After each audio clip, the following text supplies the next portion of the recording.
I want to say thank you so much for coming along. What else can I say? What else can I do but to just say thank you so much? I appreciate you. My guest is in the house.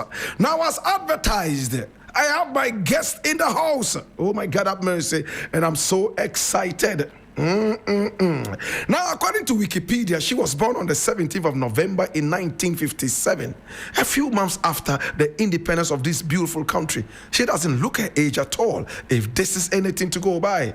Of course, she was born in Wale Wale, in the northern region of Ghana at the time, but now is in the northeast region. And of course, she's Ghana's first female ambassador to the United States of America. She was, yes, the ambassador. Oh my God, have mercy. The one who just left. My brother, my sister, she is a lawyer. And also, my brother, my sister, she was the Minister for the Affairs of Women and Children in Ghana under President John Kufuor. As if that is not enough to say this is a great achievement. She was also the Ghanaian Minister of Local Government and Rural Development. And many have said that her tenure was, in fact, checkered and very, very, very, very, very, very beautiful to the umpteenth time. My brother, my sister, she is an achiever. Oh, Lord.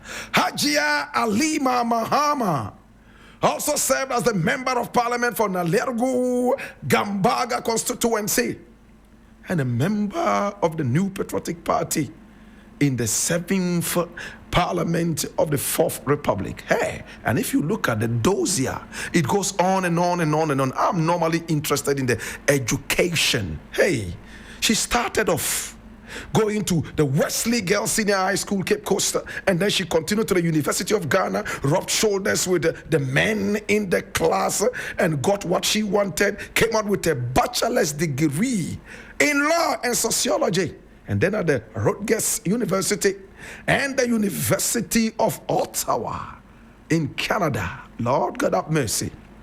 She was able to move on and grab a postgraduate degree in public policy and development planning and administration.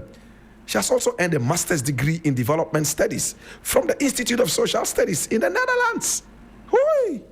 Hajia Mahama is a product of the Ghana School of Law and was called to the bar in 1982. I wasn't born, long ago. My brother, my sister, she left the shores of America as the ambassador of Ghana to that beautiful country. And when she left, it was said that a tenure of office in that country as the ambassador was one of the best, if not the best. No demonstrations, nothing at all. And then the shadows started coming out. The skeletons from the cupboards all started popping up. This is a lawyer I'm going to be speaking with. And let me be very courteous to say, good afternoon to you, Hajia, and thanks for accepting to talk to us.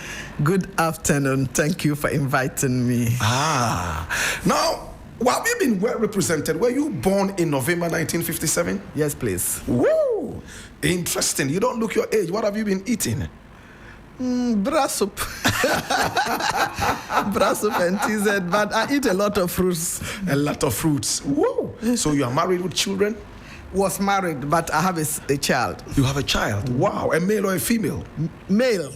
Male? He's married with children. I have 3 granddaughters. Interesting. Congratulations. Thank you. Are you looking forward to having a husband? Like remarrying? They say never, so you never know. Of course, yes. Of course, yes. Do you have any specs? For a husband? Your husband, yeah. You want a tall Muslim man, short Muslim man, Christian man, Hindu man? What kind of man do you want? Ooh, that's tough. It doesn't matter the height or the looks. A man who will... That has always been my pecs. A man who will love me. Okay. And also respect me. Of course, I have to respect him too. What is your idea of love? What is my idea? Now you are going to different directions. When you say love, what to you is love from a man? When you meet a man and he loves you and you love him, you know. You know when you know. Yeah, when you meet someone who loves you and you are together, you know. Is it about the gifts he showers or how he talks to you? No. How he cares about you, how he handles you, how he talks about you. Men who love women, they really care about them. Wow.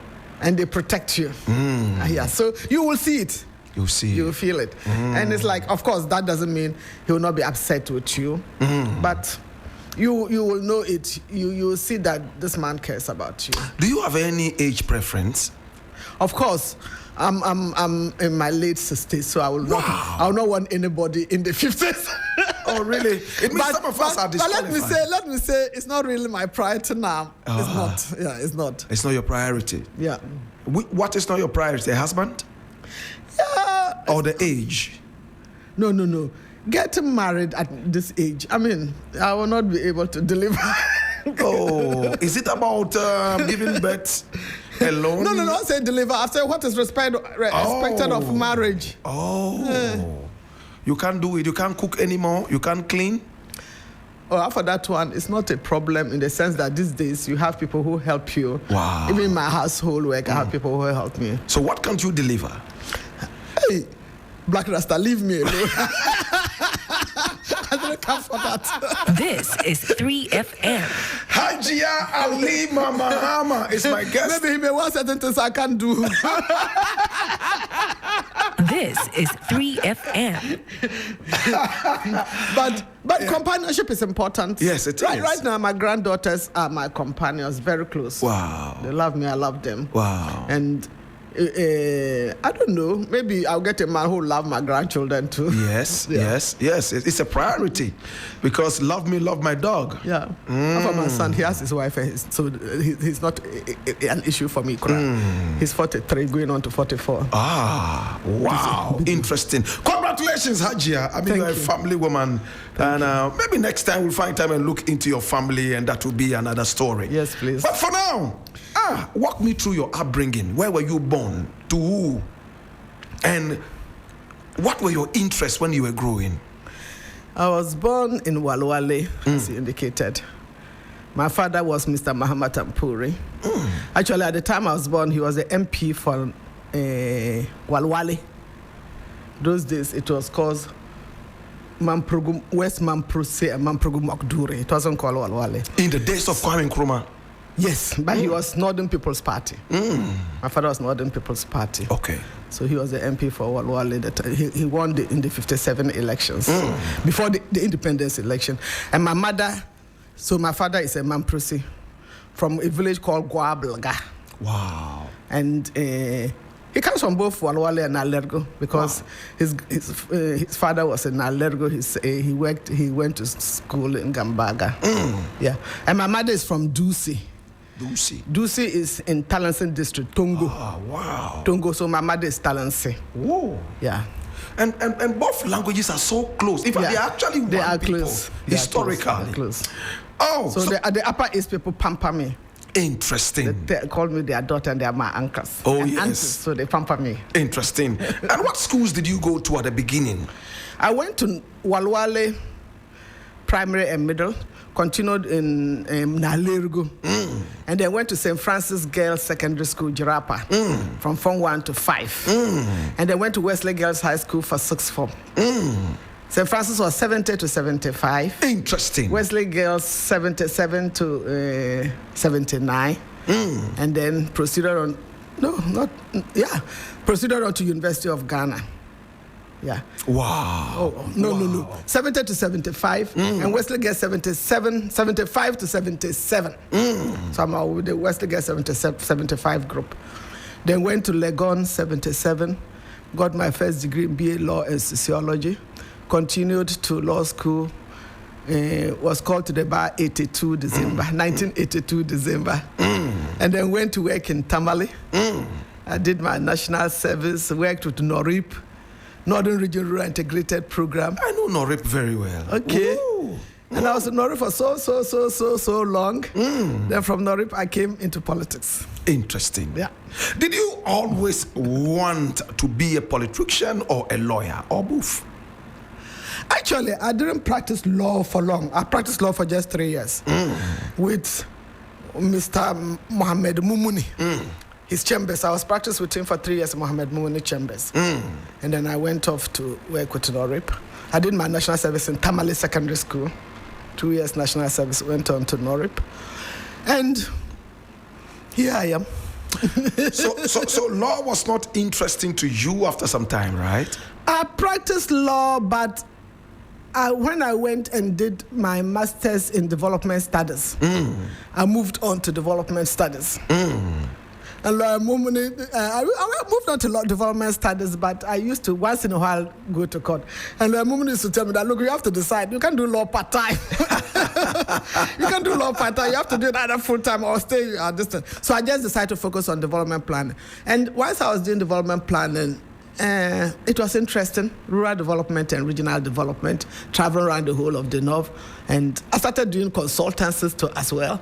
And while I was doing the consultancy, I was getting income, so I enjoyed it. Oh, wow. I was doing This consultancy is in development 3FM. planning and then gender issues and training.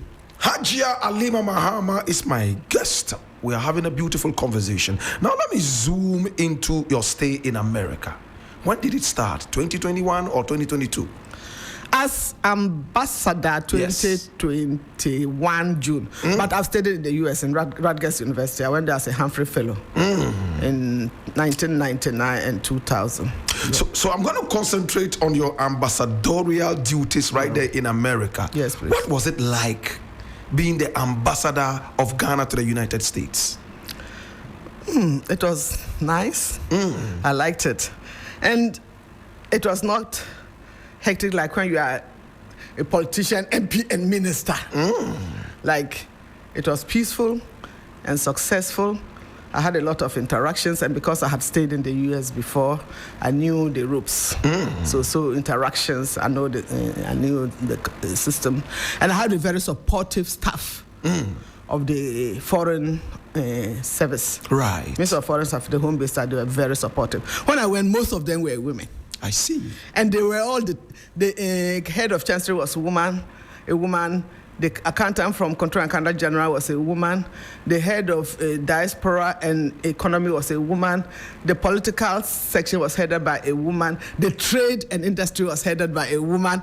And even the accountant for the ministry, not the contractor, but for the ministry, was a woman. And they were all determined that I must succeed. Interesting. So I had a very good time with the women. That's not to say the men were not supportive. They were. I understand that. Yeah. But how did you become the ambassador? Did you lobby for your post?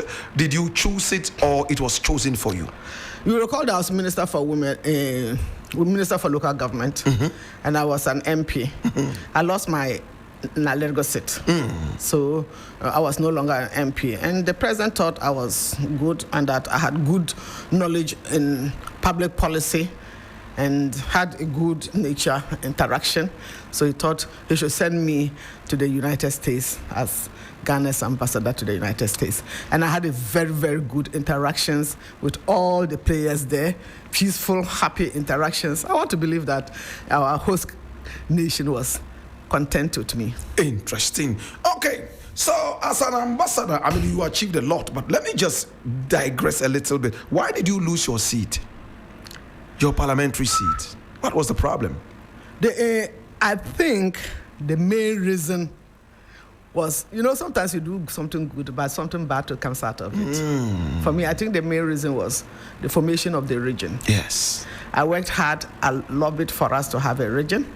And all those who interacted with me will know that lobbied at the highest level, lobbied through the Commission of Inquiry, did everything, worked hard for us to get a region.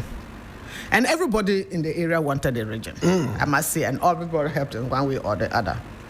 Then the capital became an issue. Yes, I remember. To be honest, when we started doing the region, I assumed that the capital would be Gambaga. But when we got the region, the Nairi indicated that he is in Nalergo, and he thinks the capital must be in Nalergo. And when the Nairi speaks, it's final. It's final. As far as I'm concerned, when the Nairi speaks, it's final. So the capital went to Nalergo. But my strong base was, for MPP, was Gambaga. Gambaga. Ah. I used to win hands down. In Gambaga. They were the mice of MPP. And Nalergo, I was more of PNC and NDC. Interesting. Yeah. And people don't change their party easily. Easily like they that. won't say, oh no, okay, we are going to change and vote for it. So I don't blame Nalego people for not voting. They were not, they vote MPP, but we never win there. It's Gambaga that we win massively, and it helps. So Gambaga people were also upset that they didn't get the capital, so they won't vote for me. So definitely I lost. I thought I could still talk to them, but they took it seriously. But did you tell them that it was the Nayiri that decided? Oh, they know, but they were just upset. They know. Are you going to stand again? Are you going to stand again and will you win? No, I'm enjoying my grandchildren. Interesting. Okay. Is the MP there doing well? No, then he's just coming. He's a new MP. Is he doing well so far? Oh, let's give him time. This is But he goes home. 3FM. I just came from my Nalergo district on Tuesday. And I was told that he comes home and he interacts with them, and they like that. They don't want you when you are MP, you don't come home. But I can also understand, it's expenses. I'm sure. But when I went home, I was told that he comes home and they like it. Interesting. I'm sure you had a lot of challenges as an MP, people calling you left, right, and center, especially where you come from. Oh, give me this, marriage, that, this, that. Did you go through that? Yes, but sometimes it's genuine request. It's not that they're just trying to bully you, I know that it's genuine. Sometimes I go to the village and I give somebody 5 cedis. And it's like you have given the person 1,000 cedis. Do you get me? Yeah. So that person, like the person wakes up in the morning, has no work to do. And the whole day, and need money to do something. There's no work apart from farming, and not all of them are even strong enough to farm or have the resources to farm. Right. So they are concerned and they need someone to help them. Of course, I can't help everybody. But when they come to me, they want this. I will, when I have, I help. If I don't have, I can't. Okay? So, but I don't see it as they disturbing me because I see that there's a genuine need. Interesting. Yeah. Are you retiring There's from poverty politics? in our area. Are you retiring from politics or just the MPship? Just the MPship. Okay. So now let us look at the most important thing right now. This is 3FM. Honorable Samuel Okudzeto Ablakwa was in Parliament and he pointed accusing fingers at you in one way or the other that you signed a criminal contract for one Fred Kwarteng right there in America, and that he's been siphoning money into his private accounts, money that should have come to Ghana, 4.8 million American dollars annually. You signed that contract and you gave him the leeway to steal from the good people of this country. Do you know this Fred Kwarteng guy? Yes, he's with us all the time. He does so much work from the embassy. I know him so well. And let me say from the onset that the contract that I signed has no correlation whatsoever to the allegations made by Honorable Ablakwa Okudzeto. Right. There is no correlation whatsoever. And I respect him as a minister. When he started talking, I didn't want to jump into it and start saying things. I just said, this is a minister, he will eventually find out what is happening in the embassy. Wow. But when he went to Parliament and made that statement that I signed a contract that sought to legitimize palpable wrong. Right. I said, no, this is the time I have to set things right. I also have the feeling that he himself needs time to understand the nature of work of the embassy. He needs time. For me, when I get a job, I take my time, work with the staff. I go to their offices, sit with them one by one, understand the nature of their work, what they are doing. Practically, for example, the visa system like this, I'll go to their work from desk for them to take me through the practical process of a visa, how to even fill the form, how to go to the net, how to do this, and then where next does it go?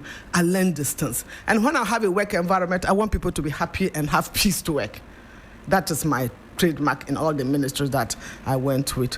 So I got a good understanding of the place and I was working. So whatever he said, he doesn't today, have the understanding, right? I want to state clearly about the contract. I don't know if I sent it to you. Yes, I've read it over and over. Okay, I want to state clearly, and I generally want Ghanaians to understand the process. Right. Yeah.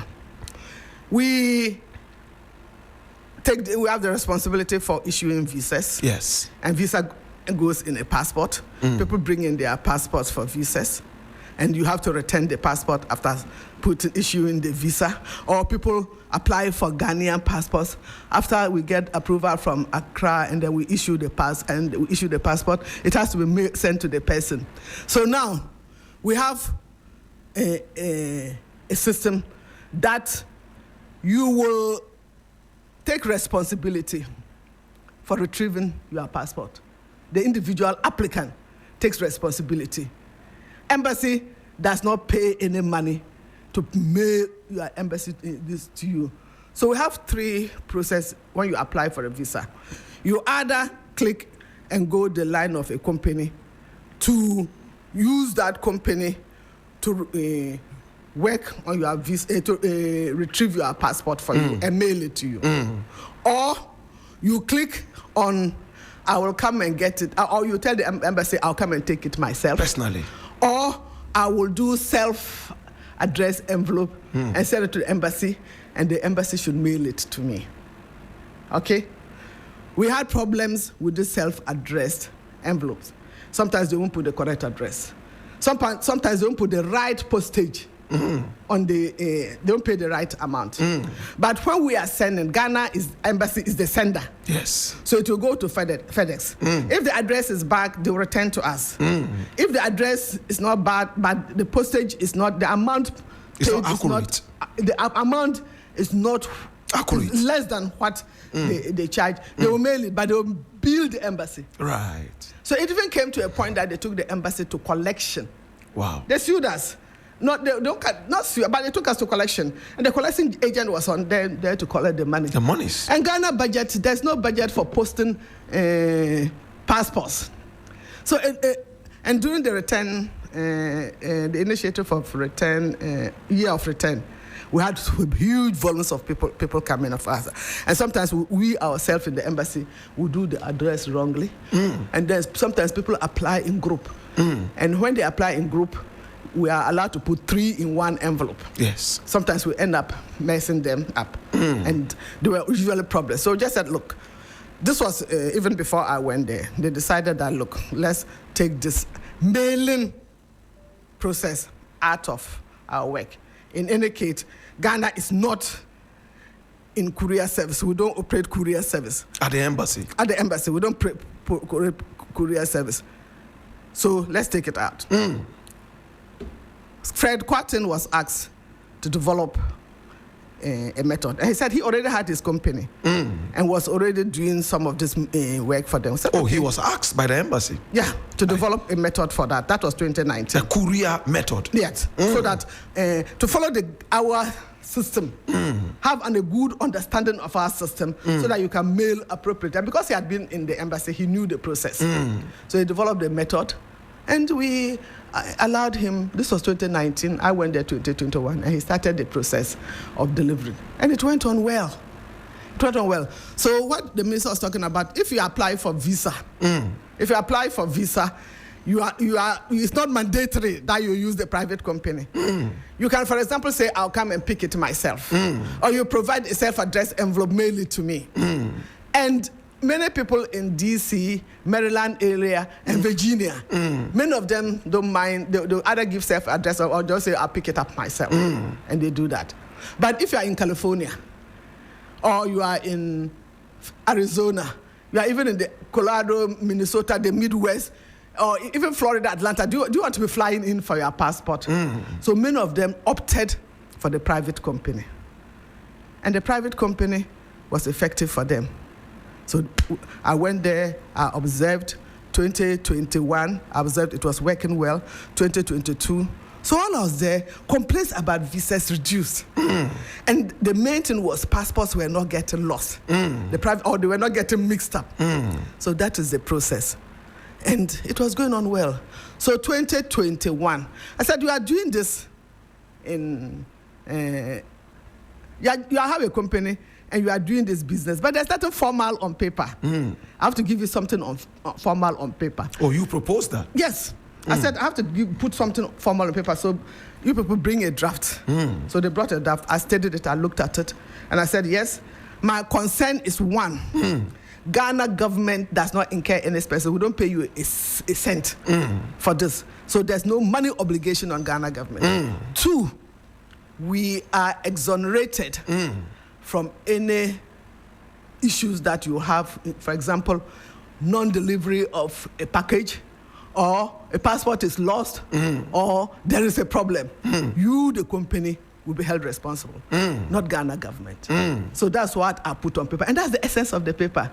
The contract, we are saying that you are take responsibility of dispatch of our passports. You take responsibility of the dispatch of passports with visas or passports issued. You deliver them. That is our only relationship with you. You then, but the people can also say, as I said, the other options. It's not mandatory, the other options. And that is it. Ghana government is not in the business, in courier service business. So we don't render courier service. And we don't benefit financially from any courier service. We don't. So this is what I want to make clear. So it's not as if first company called Ghana Travel Company. It's not as if they were taking a job from Ghana government, a job that Ghana government will otherwise do. No, that wasn't the case. And it's not as if they were taking money away from Ghana government, because it's not a job of Ghana government. Let me give you an example. You have your restaurant. You prepare your food. Somebody orders the food. And somebody said, can it be delivered? You have a relationship with a delivery company. So you call the delivery company. Come and take the food to X person, X address. Is the deliverer going to give you the money that he's paid for the delivery? Well, it depends on the contract. If he says, okay, well, take the food and bring me this percentage. Well, but Ghana government is not in that business. We are a diplomat. We don't engage in commercial business. So when the minister even started saying that there is no share in the revenue, it's even wrong. Because Ghana government cannot even take share in any revenue as an embassy. Interesting. As an embassy, you cannot take share in it because you are not in the business. You are there for diplomatic This purposes, is period. 3FM. You cannot share. So I'm using that example because that's common in Ghana. I do understand that. We know, we all know that. Me, I order a lot of things, and I pay for the thing I order. Right. When the delivery person comes, you pay the delivery person too separately. Okay, so in Ghana here, a lot of the embassies do this. What they do is, when you apply for a visa, your passport is actually given to a known courier service like DHL, like FedEx, or those ones. Yeah. Why didn't the Ghana embassy do that, but rather deal with an individual like Fred Quartin, who was working with the He was not embassy? doing it as an individual. He set up a company. In the US, a lot of people deal with companies. Yeah, but he was the owner. Did you know he was the owner? Yeah, I knew he was the owner. Initially, he was even a part owner. And later on, he became sole with the other people. He had his partners. I knew he was the owner. And like I said, I went and observed the work that he started in 2019 was doing very well. And when you go and something is going on well, you don't mess it up. Yeah, you don't change a winning team. You don't change a winning team. It was going on well. And I was having my peace. Ghana embassy, everybody was saying that things were going on well. And you go and change a team, and now their passports start messing up, or they have to come there in queues and all that. No, like what is happening now. No, I don't do that. But did the applicants have the choice to either deal with FedEx or DHL? Yes. Or they all had to choose Fred Quartin? They don't have to choose. That's what I said. You can do your self-addressed envelope. And when you are going to do your self-addressed envelope, you will go to either FedEx or UPS or the US postal system. You can choose to go to any of them. And then you will get a their envelopes. It will be FedEx envelope, just like courier service. And then they'll give you a label of your address. And you pay the right amount. They will charge you, you pay. Then now, you fill your visa form. Put that visa form, that you print out that visa form. You pay online. Our payments is online. You don't bring any check to the embassy. You don't bring any cash to the embassy. We don't take cash. We don't take check. So you pay online, then print evidence of payment. That is your receipt. Then put the receipt together with your form, plus your self-addressed envelope that you've generated from either FedEx or UPS or wherever, and then put it inside. So when it comes, they'll print the visa, they will receive them, there's a receiving session in the embassy, and go through all the processes. Right. When the visa is issued, the ministry staff the embassy staff would then put it inside the pre-addressed envelope. And mail it to you. Yeah, it's already mailed. And they'll pack them, a number of them, sort them out. The number that is going to FedEx, the number is going to UPS, and then we get a driver to drive them, but to take them there. But of course, we can't do this. We don't send it out every day. Yeah. So some people feel that using the company was better, expediting. The process was expedited, and they use the company. Former Ambassador of Ghana to the United States of America, and of course with offices in Washington, D.C. This is Hajia Alima Mahama, former NP. And of course, we are having a very beautiful conversation. According to Honorable Samuel Okudzeto Ablakwa, Fred earned $4.8 million annually. Is it true? I don't know where he got his calculations from. It can't be true. And that was a loss to Ghana. How can it be a loss to Ghana? Like I'm saying, Ghana doesn't get involved in courier services. We have hired this company to do courier service for us. He charges. In fact, he went to these various companies to negotiate for a discount, and they gave him a flat rate of they gave him a flat rate, so he was able to charge his applicants, his clients, charge them 29.75 per delivery. So that even a group applies and there are 3 passports, and you put the 3 passports, with a limit of 3 passports in an envelope. That's the rule from the various agents. A limit of 3 passports in an envelope. Even if he puts 3 passports in an envelope, he will still charge 29.75. That is the rule. The cost of one. Yeah. And we don't make more than 2,005. We don't make more than 2,000 a quarter. 2,000. This is 3FM. We don't make more than 2,000 a quarter.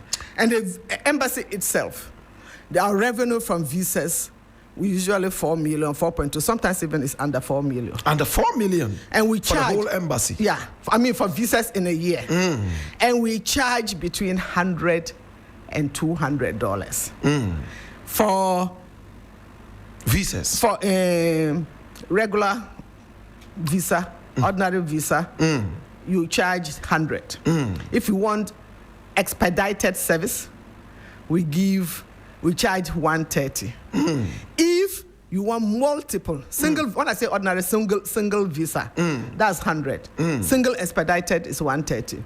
If you want multiple visas, it's 150. If you want expedited multiple service, it's 200.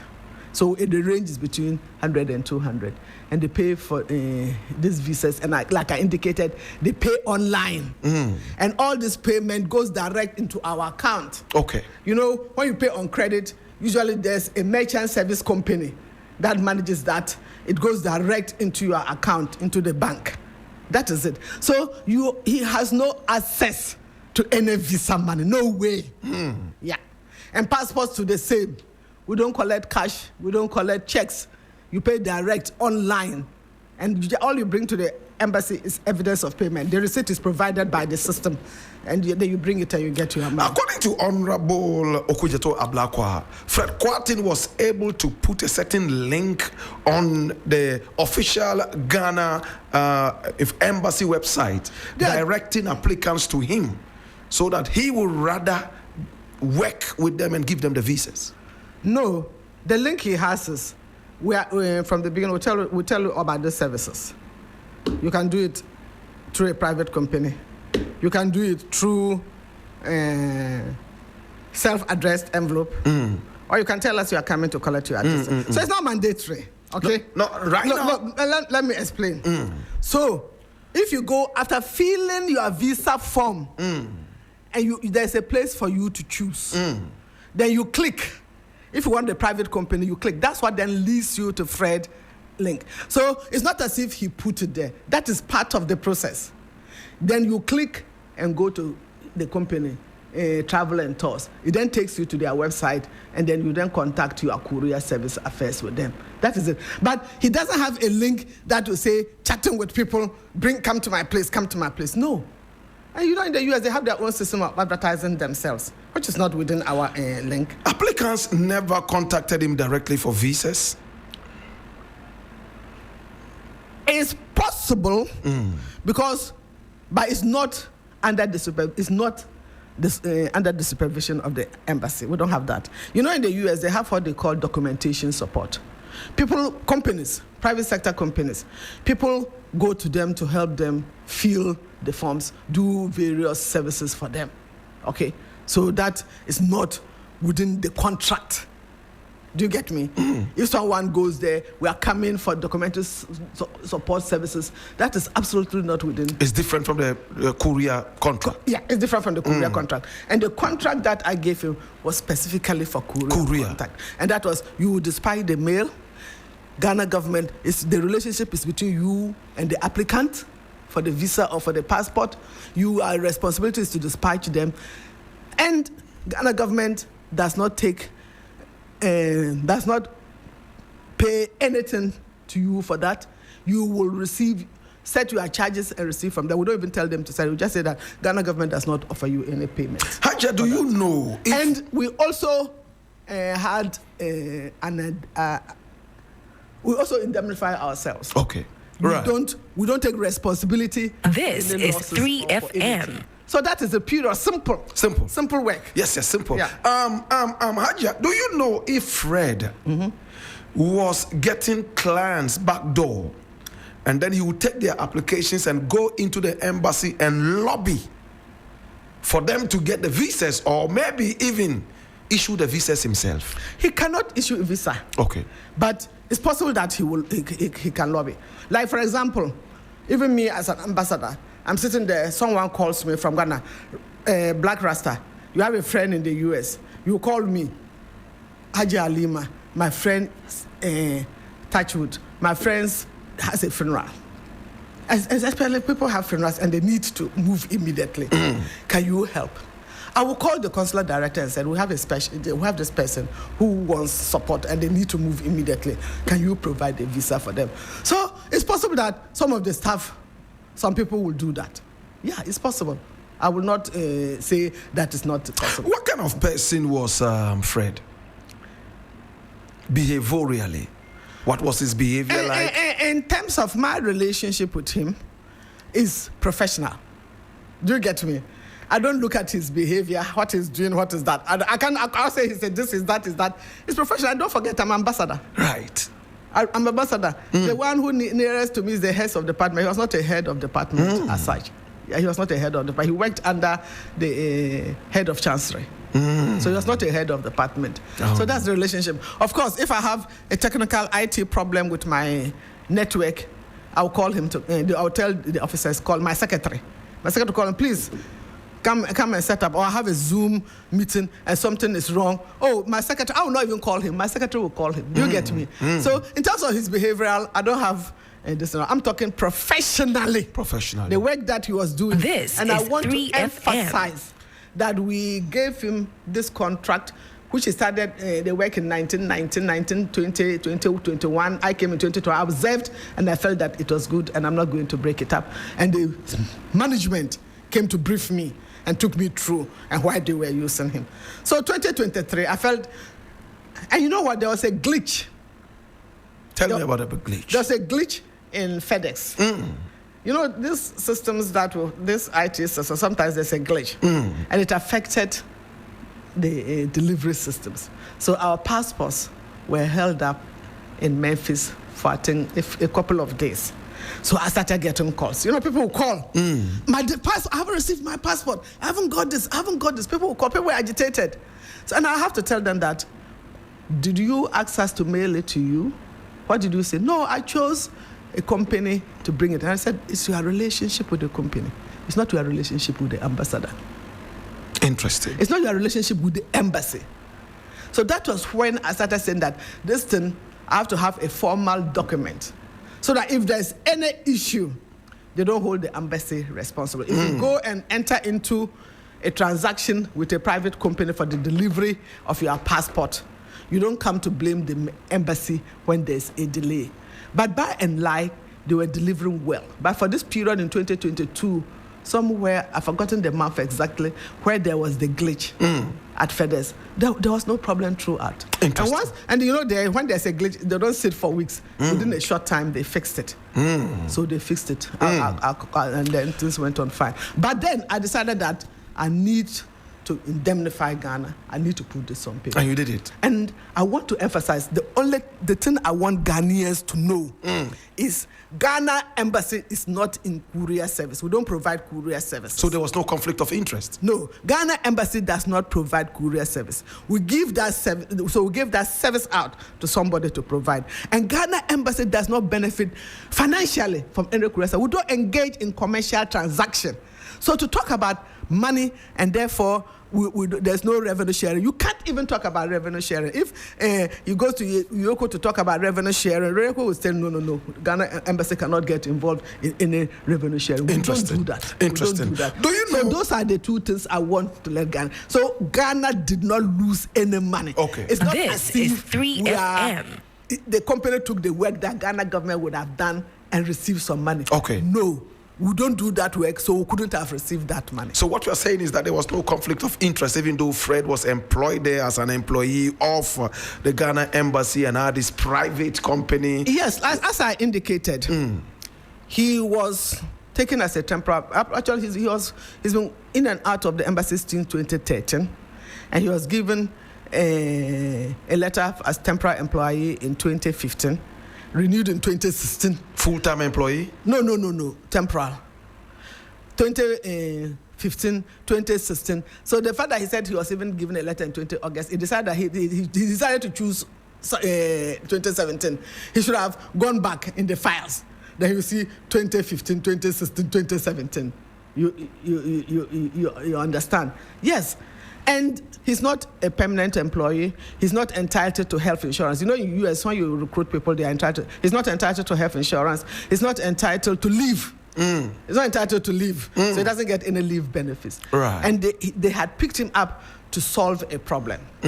By the way, Black Rasta, I was Her Excellency Ambassador Extraordinaire Plenipotentiary. This is 3FM. You hear me? I hear you loud and clear. Taking decisions on the behalf of the president. Interesting. And my interest was to make sure that things go on well. Ambassador extraordinaire. Yeah. Plenipotentiary. Yeah. So This I is take decisions 3FM. on behalf of the president, and I have to make sure that things go on orderly. Correct. So if I see that things are going on orderly and I want to institute it formal, it's done. Has the president, the former president, Nana Addo Dankwa Akufo-Addo, called you on this issue? No, he hasn't. Fred Kwarteng, in fact, according to Honorable Samuel Okudzeto Ablakwa, he was earning wrongfully $4.8 million American dollars annually, and his contract was actually supported by the woman who is sitting right in front of me here, Ambassador Extraordinaire Plenipotentiary of Ghana to the United States of America, Hajia Alima Mahama. Black Rasta, are you listening to me? I am. I wonder if you are listening to me. Please go ahead.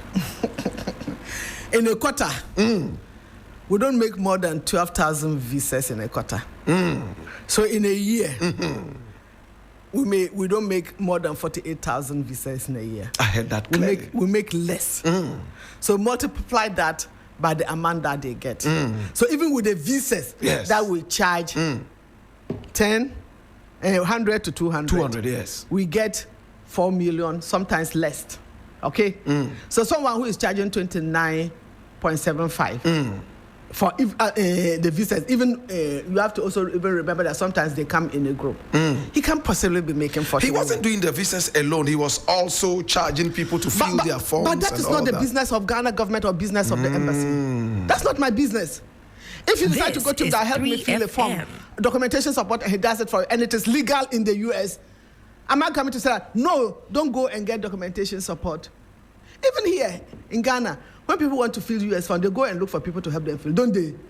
Interesting. Don't they feel the force? Has Fred... So that's not my business. That's interesting. Yes. That's not my business as an ambassador. Okay. My business is the contract that I gave for courier service. This and that is courier 3FM. service, Ghana government does not engage in courier services, and Ghana government does not benefit beneficiary. So Ghana government and Ghana embassy do not lose a CD, or let's say cent, because that's US. We didn't lose a cent on that matter. So if in his business he earned 100 million, which I know is not the case, he earned any amount, it is his business. I don't look into it, and I don't feel jealous or resentful that he's earning any money. Interesting. That is his business. Interesting. So we have to make this clear. We shouldn't insist on making that he collected. If you are working 3FM. and you receive money, like you are working with FM, you are private, and then government use your service and pay you. So because it's government service, what?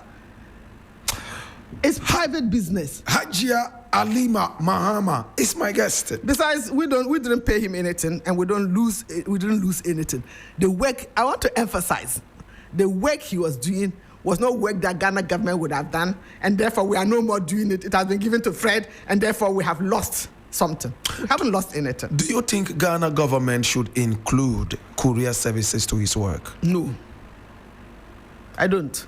I don't, because my experiences, certain things that can be done by private sector, source it out to private sector. If it can be done by private sector, you have staff going there. Sometimes even the labeling. Now that they are doing it, look at the labeling.